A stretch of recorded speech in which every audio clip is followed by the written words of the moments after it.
Elon Musk just dropped more massive news. We have a clear path to doubling average miles between interventions in August. It was in reply to this post that Tesla just doubled the miles between FSD disengagements from 12.3 to 12.5 and will double them again and again and again because they can. In other words, if we take Elon Musk's word for granted, we will see another improvement equivalent to what we just saw from 12.3 to 12.5. This is not just massive news. This is a game changer because if this continues, we will have more analysts changing their tune about FSD, increasing their Tesla stock price targets and making the stock go higher. And if this keeps happening, many critics will turn to believers, which we are already seeing happening in front of our eyes right here. If this intervention data is accurate, on the latest version you can drive 645 miles before a critical disengagement, meaning an average driver in the US can drive for 2 weeks before having to disengage. So if you think about it, Tesla already made a Robotaxi that can go for 2 weeks without critical disengagements. That's one way to think about it. And by the end of August, if Elon Musk turns out to be right, you will be able to go 1 month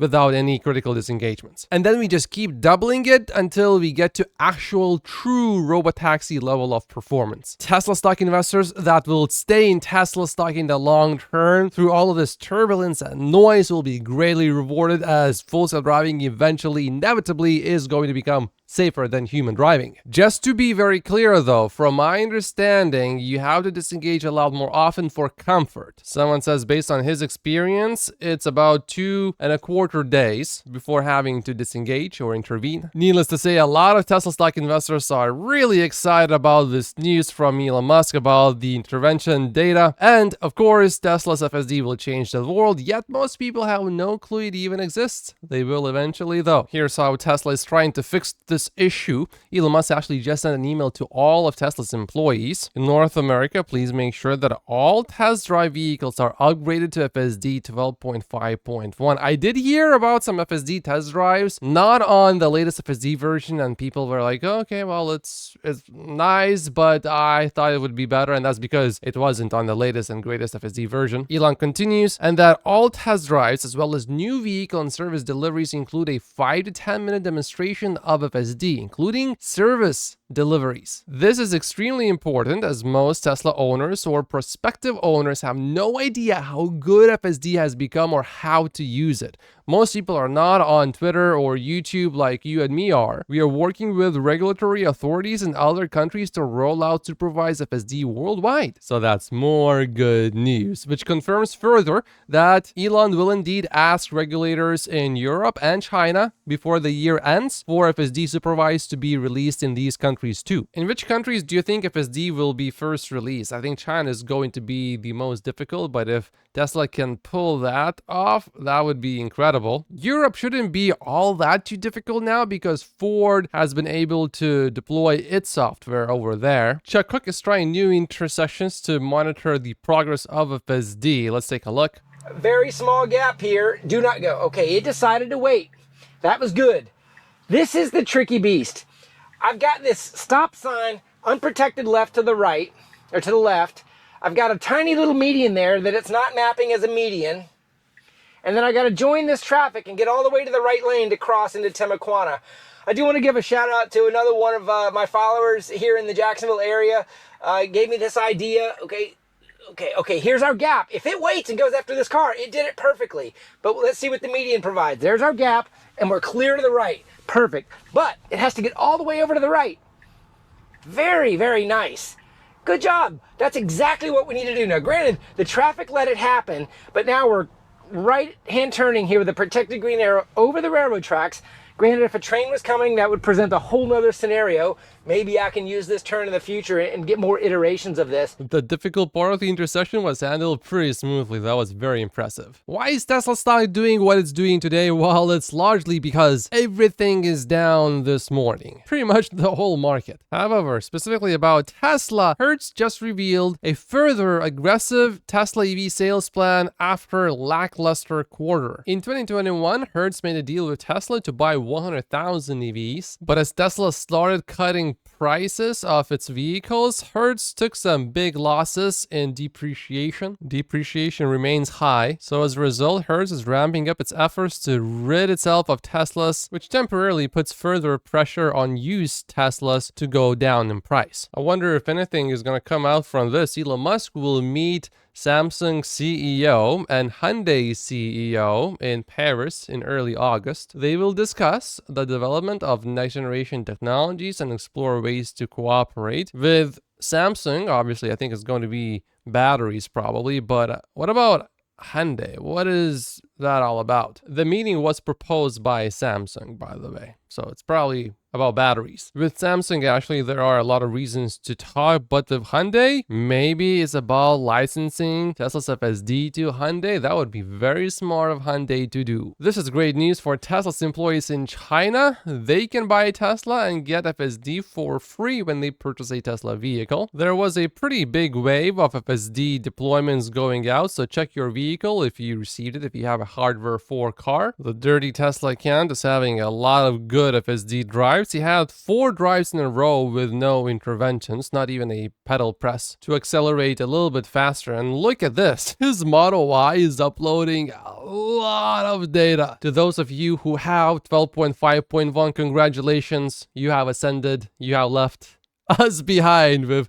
hardware with 3 vehicles for now. Ray says this is the best FSD review so far at the latest version. He says it's an honest review after 400 miles, so I expect some pushback against this version and pointing out its flaws. He's been driving on assertive mode and he is mind blown. That seems to be a very common thing. Previous versions were great, but this one is different in an incredible way. It drives with confidence, accuracy, and safety. I have only had to intervene a total of 1 time, not including parking lots, only 1 time. It always turns on to the correct lane in intersections. With 12.3.6, it's a bit hit and miss for me. Switches lanes with accuracy and precision in a timely manner, and lane dancing is gone. I love that. Makes decisions quickly but safely at the same time. Keeps flow with traffic, doesn't go too fast or too slow. Proceeding through stop signs, unprotected left turns have drastically improved. No more hesitation when clear, it takes off. Previous versions would stop, creep, stop, creep, stop, creep. I have experienced that, and it would be very tedious and unhuman-like. And then of course no wheel nag, that's a big thing. Then he has some cons. He has 3 issues. The car not stopping for small geese in a parking lot I was at. The visual showed a dark shadow-like object, but the car slowed and started proceeding through it anyway, so he had to intervene. It hugs the curbs a little too close to my liking at times. I displayed a clip yesterday showing that a vehicle in FSD on this latest version 12.5 actually touched a curb and hubcaps flew off. I'm not sure if it was 12.5 or 12.5.1 though. 3 flashing red lights are still a problem. He gave it a 9.8 out of 10. Wow, he doesn't think we are far away from having unsupervised no cabin camera nag. To me though, it's not that important exactly when it happens. What matters is that it does happen, and when it does, the stock will jump high. Here's another person with FSD. He shared his first FSD drive here, 51 kilometers of driving. I guess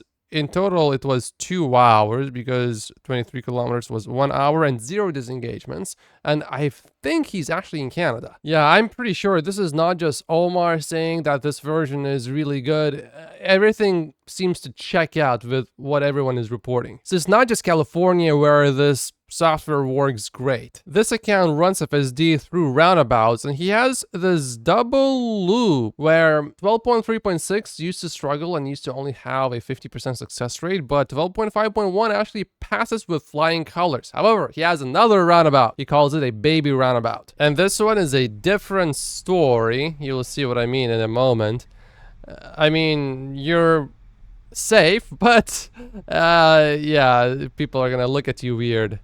It went over that curb. And here's a second take. Around about here. This one is, I think, a bit easier, although it's... these are not common in the US. They're pretty rare. It just drove over it. I mean, as long as there are no people there, it can be a Robotaxi, but people are gonna look at you weird. Here's another person trying FSD. He spent 2 hours and He can't wrap his head around what just happened. That seems to be a very common experience. It can be understated how smooth it is. It's like a limo ride. From his experience, the biggest change he noticed is that FSD will start to make a mistake, but realize it is making a mistake and make an evasive maneuver to get back on course. He gave an example here. It started a U-turn, then aborted when it realized it didn't have room and made a hard right onto a perpendicular road and rerouted very fast on its toes. And this happened to him a few times actually. Once it turned towards a wrong-way street, saw the barriers, and then quickly made a hard right and corrected itself. Look at what he's saying. It's obvious after experiencing 12.5.1 that driving has changed forever. I mean, this FSD version is turning everyone into Omar. Well, not everyone, but many people. We've crossed that point. Manual driving is like an antiquated exercise our parents did when we were young, like plowing a field with a horse. He's seen the feature and it's wild, he says. At this point, if you're still driving manually 100% of the time, it's like writing a novel on a typewriter instead of a modern word processor. This story is crazy, and this is going to happen to Tesla as well, so we gotta get ready and prepare for this mentally. This happened to Waymo on July 6th. The Waymo vehicle came to a complete stop because there was a cyclist who was approaching from the left. The Waymo AV remained stationary as the cyclist passed in front of the vehicle, slowed, and appeared to begin to dismount. The cyclist then reached out a hand and made contact with the front passenger side of the stationary Waymo vehicle, backed the bicycle up slightly, dropped the bicycle, and then fell to the ground. To make things even more interesting, the cyclist received medical attention at the scene and was reportedly taken to a hospital. Don't these people know that these vehicles have cameras? Wow, maybe we should put stickers. I have cameras and I record everything I see. Tesla full self-driving was on during a fatal crash with a motorcyclist, police says. This is in April, and admittedly the driver was not paying attention, so this is not Tesla's fault. But a new police report says that it wasn't just autopilot, it was specifically full self-driving system that was on. And the driver was arrested on suspicion of vehicular homicide because of his lack of attention. Oh no, he was looking at his cell phone. This is not good. According to Nitsa, this is the second known fatal crash while using Tesla's FSD system. And let's also remember that it is much safer to drive on autopilot than without it. So let's keep that in mind and let's not make a big deal from this. Obviously, Tesla's autopilot is saving lives and we are just not seeing the stories each time when someone avoids a crash due to autopilot being on. But we do see stories if something really bad happens. That's the unfortunate reality. Ross Gerber commented on Uber partnering with BYD on autonomous vehicles. He really said this robotaxi business is going to be super competitive. Uber has the data and the riders. You mean video data from how many millions of cars on the roads right now collecting data? How many? It plans to have 100,000. So not even 1 million. Tesla is offering some discounts in Switzerland. And on top of that, you get 0% financing if you get a lease. It's something to keep an eye on. In France, you can also get a $4,000 bonus. They call it an ecology bonus. I translated this with Google Translate and it does seem like it is an actual discount. Tesla also lowered interest rates in South Korea. Still a bit high, 4.1%, but lower compared to before, which was at 5%. Yeah, these financing deals are going to impact Tesla's gross margins. In Australia right now, you can get a Model 3 for 0 down with an interest rate of 1.99%. All of these promotions are limited time and you basically have to take delivery before the quarter ends. AJ though sees these deals as a positive. And here is a construction update of Tesla's semi factory currently being built in Nevada. It will produce about 50,000 semis per year once it's fully ramped, and production is supposed to start in late 2025. Yeah, you can definitely see that some progress is being made. And here's a rendering of how the finished factory is going to look. I think that Tesla Semi eventually is going to contribute actually meaningfully to Tesla's earnings. And when you think about it, FSD is actually going to be quite important for that business, because if you have a semi with FSD, yeah, you don't really need to have a driver, do you? A few reports came out with Tesla's deliveries. Here's one in France. Keep in mind that subsidies in France are not as good as they used to be before. And this one has to be probably the most hilarious report because Tesla just had a really good time in Sweden. Technically, the strikes are still ongoing, and Tesla just had a better first month in Sweden than what they had before the protests even began. This is, I think, the best first month for Sweden in recent history. Wow. Yeah, actually, this is the best first month of the quarter ever. So strikes are not taking Tesla down. Here's another report. This one is from Netherlands. And in June, Giga Shanghai had its lowest production since January 2023. As deliveries were much higher, inventory is back to 3 days as it was last time in September 2023. This likely improves Tesla's margins because it reduces the time that vehicles spent on parking lots where they would take space. And, parking lots, of course, are not always free. On the flip side, it's a bit harder for a customer to get a vehicle immediately. But deliveries in China are looking really good so far. So it's actually great. It's not affecting Tesla sales at all. This is actually relevant to Tesla. Elon said last week on the earnings call that he was concerned about actually being able to get state-of-the-art NVIDIA GPUs. Listening to Microsoft's and Meta's Facebook earnings calls and looking at their massive hikes in AI infrastructure spending, I too would be concerned to get GPUs. However, I am not concerned. Look at this Tesla AI training capacity RAM through year end, and they are projecting how fast it's going to grow, and it's going to grow fast. So Tesla already has a plan. As long as Tesla is worried about it, I think we don't need to worry about it. If Tesla wasn't worried about it, then we would need to worry about it. If you worry about it, you already have a solution to it. Or you're thinking of one, and you're going to come up with it. A governor from China met with Tesla's vice president Tao Lin. He governs a province of 80 million people, which is next to Shanghai. It's not the province that has Shanghai, but it's next to it. The governor said, "We will continue to create a market-oriented, legal, and international leading business environment to create better conditions for most foreign invested companies, including Tesla, to invest and develop in this province." Well, this is definitely a positive for Tesla, so I'm happy to see this. Elon Musk going to get distracted by this and take his attention away from Tesla? He's starting a new school this September in Texas. At Astra's mission is to foster curiosity, creativity, and critical thinking in the next generation of problem solvers and builders. At Astra is dedicated to nurturing the innate curiosity of children, cultivating their creativity, and honing their critical thinking skills. At Astra's curriculum is supported by modern scientific research to promote advanced executive functions in children. So the school is basically in Austin, not quite, but it's very close to Austin. I think this is actually a good thing for Tesla. This is like Tesla basically creating talent for itself in the future. And I think also this makes some of the executives from California that work for Tesla move to Austin a little bit more likely if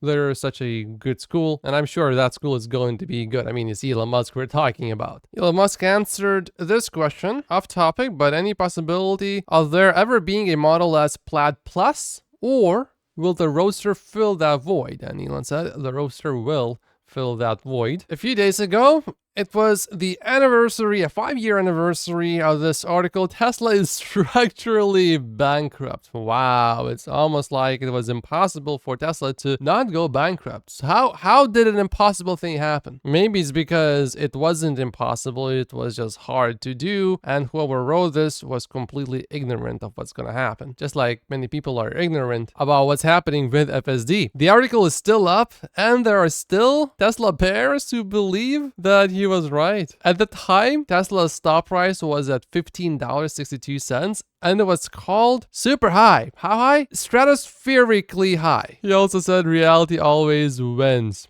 He was right. Elon Musk is trolling Venezuela's Maduro. If I win, he resigns as dictator of Venezuela. If he wins, I give him a free ride to Mars. He's talking about a physical fight between the two. I still can't believe that Maduro really said that. He basically can fight anywhere, any place, anytime. Wow. Wow. Maduro actually has an award put on him. The Department of State Bureau of International Narcotics and Law Enforcement will give you a $15 million award for information leading to arrest or conviction of Maduro. This is real, says Elon. I give almost no chance that this fight would happen. Whoa, German dealers say private orders for electric cars have fallen by nearly half in 2024. So don't expect to see good numbers from Germany for Tesla either then. But that's largely going to be because of subsidies have been removed earlier. Well, this is actually relevant to us, Tesla stock investors. The UAW endorsed the current vice president for president just now. I doubt you would be a big fan of Elon Musk and talk to him publicly and support him and invite him to EV summits. Maybe I'm wrong, I hope I am, but I don't think so. Anyway, the conservatives in the US have pledged to repeal the Inflation Reduction Act if they take control of both chambers of Congress next year. Whoever is elected, I believe Tesla in the long term will do incredibly well, and Elon Musk posted that as well last week. Supposedly there's going to be a new Model 3 rival from Kia, EV4. Kia has not been selling a lot of EVs, relatively speaking, compared to Tesla, so I'm not worried about this. Toyota has been dragging its feet with the EV transition, but their profit year over year is up 3%. Good luck trying to sustain that when consumers realize that the electric vehicles are the only feature and that Toyota EVs are not that good, largely because they are non-existent, and the ones that do exist, no one wants them. However, Toyota's free cash flow is not looking that good. And Volkswagen Group's China business reports the worst quarter in its over 40-year history. China is tough. BMW also disclosed this morning the weakest quarter in 2 years, as measured by the operating income generated. So today, Volkswagen down, BMW stock down, and Toyota stock really down. Keep in mind, these companies are not on the US stock exchange, so theoretically, what's happening in the US should not be influencing these stocks all that much. But if you're looking for a reason why Tesla stock was doing what it was doing this morning, it's because the market was down overall. In the meantime, Meta's operating profit is up 58% year over year. Wow. Its revenue is up 22%. Net income is up 73% year over year. And despite very high capex spending, its cash flow is still looking pretty good. They reported a massive increase in AI infrastructure spending. This is why Elon Musk is worried about getting these greatest AI chips, because everyone is spending so much money on them. They spend 26% more quarter over quarter on capex. Their net income margin is 34.5%. No wonder why the stock was up 7% immediately after earnings. So Mr. Zuckerberg is doing pretty well. In the meantime, Stellantis launched its third tranche of its 2024 share buyback program, even though the company is substantially losing market share in key markets. I think I agree with AJ here that Stellantis CEO really wants that bonus linked to Stellantis share price performance before his 10-year ends. This is why I prefer a CEO like Elon Musk instead of someone who supposedly has a lot of industry experience and is a proper CEO. And this would be great news for us Tesla stock investors. The Federal Reserve Chair, Jerome Powell, said Wednesday that the Federal Reserve could cut interest rates at its September meeting, finally, if economic data continues on its current path. So currently, as anticipated, the interest rates are staying exactly where they where, according to the Federal Reserve, inflation is looking a little bit better. Employment is also improving. Looking at this interest prediction tool, there's zero chance based on this prediction that interest rates are going to stay exactly where they are at when the Fed has another meeting. So it's just a question of, are we going to cut the rates by a little bit or by a little bit more? We have about a month and a half before this cut is likely approved. And the Fed chair yesterday very clearly for the first time said that rate cuts could be on the table. That's it for this video. Make sure to like and subscribe if you haven't yet, and I will see you in the next one. Thank you so much to all of my Patreon supporters. Oh, and I uploaded a new video on Patreon, so check it out if you haven't yet. It's pretty good.